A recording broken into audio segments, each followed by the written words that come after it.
आपको लगता है कौन सरकार आएगा कि हमको नौकरी दे देगा?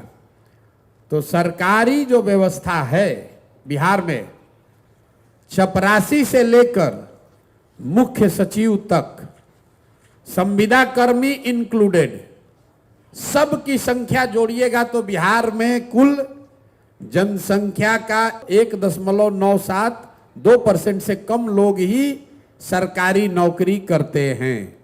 तो नौकरी रोजगार मिलेगा कैसे? रोजगार का सबसे बड़ा तरीका है पूंजी। बिहार में पूंजी नहीं है। क्यों नहीं है?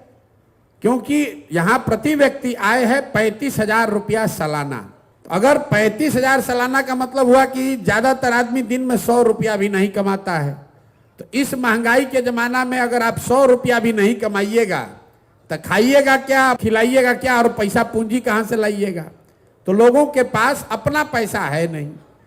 और दूसरा, रिजर्व बैंक एक आंकड़ा जारी करता है जिसको कहते हैं CD ratio, credit deposit ratio.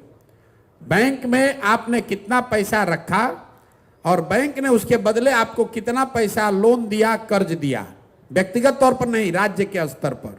सरकार की जो व्यवस्था है देश में, उसमें बैंकों की ये जिम्मेवारी है कि अगर 100 रुपया लोग बैंक में रखें तो कम से कम 70 रुपया लोन लोगों को मिलना चाहिए, ताकि आप घर बना सकें, मोटरसाइकिल चला सकें, दुकान खोल सकें, कोई रोजी रोजगार, बिजनेस, व्यापार कर सकें। बिहार में ये रेशियो है 40%। मतलब 100 रुपया बिहार के बैंकों में जो जमा होता है, बिहार के बैंक में सिर्फ 40 रुपया बैंक वाले आपको लोन देते हैं। 60 रुपया कहां जाता है? वो बैंक इस पैसे को उन राज्यों में भेज रहे हैं जहां पर लोग बिजनेस व्यापार कर रहे हैं। गुजरात में, तमिलनाडु में, तेलंगाना में, आंध्र प्रदेश में। वहां सीडी रेशियो कितना है?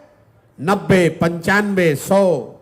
मतलब अगर तेलंगाना में, तमिलनाडु में वहां के लोगों ने 100 रुपया जमा किया तो बैंकों ने 90 रुपया, 100 रुपया वहां के समाज को दिया कि भाई तुम गाड़ी खरीदो, व्यापार करो, बिजनेस करो।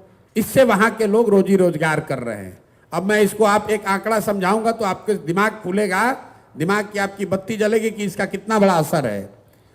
पिछले फाइनेंशियल ईयर में, वित्तीय वर्ष में, इसी गरीब बिहार में आपने, हमने, सब ने मिलकर बिहार के बैंकों में पैसा जमा किया 4,21,000 करोड़ रुपया। बिहार के लोगों ने बिहार के बैंकों में पैसा जमा किया 4,21,000 करोड़ रुपया। अगर सीडी रेशियो मतलब 70% बैंक कर्ज देते तो बिहार के लोगों को कर्ज कितना मिलता? 2,80,000 करोड़ रुपया। लेकिन मिला कितना? 40% है तो मिला 1,61,000 करोड़। बाकी पैसा कहां गया? बाकी पैसा चला गया यहां से दूसरे राज्य में। लालू जी मुख्यमंत्री बने थे 1990 में। 1990 से लेकर पिछले वित्तीय वर्ष तक बिहार के बैंकों ने आपका, हमारा 26 लाख करोड़ रुपया ले जाकर दूसरे राज्यों में ट्रांसफर कर दिया। आपको लग रहा है कि यहां से लोग का पलायन हो रहा है। बिहार का जो पलायन का समस्या है, ये सिर्फ श्रम का, लोगों का पलायन नहीं है। लोगों का पलायन है, बुद्धि का पलायन है और पूंजी का पलायन है। जो नौजवान है, जिसके पास पैसा, साधन, पढ़ाई नहीं है, वो मजदूरी करने के लिए बाहर जा रहा है। जो नौजवान पढ़ लिख गया, वो पढ़ाई करके बाहर नौकरी करने के लिए पलायन कर रहा है। और जो पैसा हम लोग के पास है वो भी दूसरे जगह जा रहा है।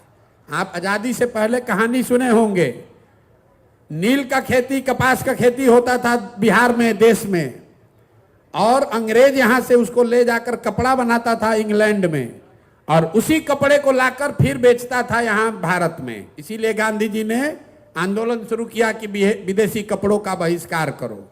अभी क्या हो रहा है? पूना में बन रहा है बजाज का मोटरसाइकिल। लेबर वहां कौन है? बिहार का। बजाज को लोन बैंक से जो मिल रहा है उसमें योगदान है आपके पैसे का। और मोटरसाइकिल बिक कहां रहा है? वो बिक रहा है बिहार में। तो आप गरीबी दूर आपकी कैसे होगी? तो अगर रोजगार यहां चाहिए तो सबसे पहले यहां लोगों को पूंजी उपलब्ध होना चाहिए। अगर आपको 2 लाख रुपया, 3 लाख रुपया सरकार के गारंटी पर बैंक से लोन मिल जाए तो यहां बैठा हुआ कौन ऐसा आदमी है जो अपने लिए कुछ ना कुछ रोजी रोजगार नहीं कर लेगा? आपकी क्षमता के अनुसार 50,000, 1 लाख, 2 लाख, 3 लाख, 5 लाख रुपया लोन मिलने लगे सहज तरीके से, तो बिहार के घर घर में रोजगार होने लगेगा। अभी क्या है, बिहार के बच्चों को राजनीति सिखाया जा रहा है और धंधा गुजरात के लोगों से कराया जा रहा है। हम चाहते हैं कि बिहार के बच्चे धंधा करना सीखें, अपने बल पर, अपने पैर पर खड़ा हों, और उसके लिए सिर्फ और सिर्फ पूंजी की जरूरत है। अब आप में से कहिएगा कि आप इतने आसान है तो बैंक वाला अभी क्यों नहीं कर दे रहा है? आपको बता दे रहे, ये बैंकों की मनमर्जी नहीं है। संवैधानिक व्यवस्था के अंतर्गत मुख्यमंत्री के चेयरमैनशिप में एक कमिटी है जिसको हर 15 दिन पर बैठकर ये देखना है कि बैंक बिहार का पैसा बिहार में ही लोन दे। तो बिहार में काहे नहीं हो रहा है? तो जैसे यहाँ का टीचर मुख्यमंत्री का बात नहीं सुन रहा है, दरोगा जी बात नहीं सुन रहे हैं, शराबबंदी जैसे मुख्यमंत्री से लागू नहीं हो रहा है, वैसे बैंक वाला भी नहीं सुन रहा है। अगर सिर्फ बिहार में 70% पैसा जो हम लोग का पैसा है वो बैंक यहाँ लोन देने लगे तो हर साल 2 लाख करोड़ रुपया अधिक बिहार में निवेश होने लगेगा। आप जरा अंदाजा लगाइए कि अगर 2 लाख करोड़ रुपया अलग से खर्चा होने लगे, कितना ज्यादा आदमी घर बनाएगा, कितना आदमी मोटरसाइकिल खरीदेगा, कोई दुकान खोलेगा, उससे लोगों को रोजगार मिलेगा।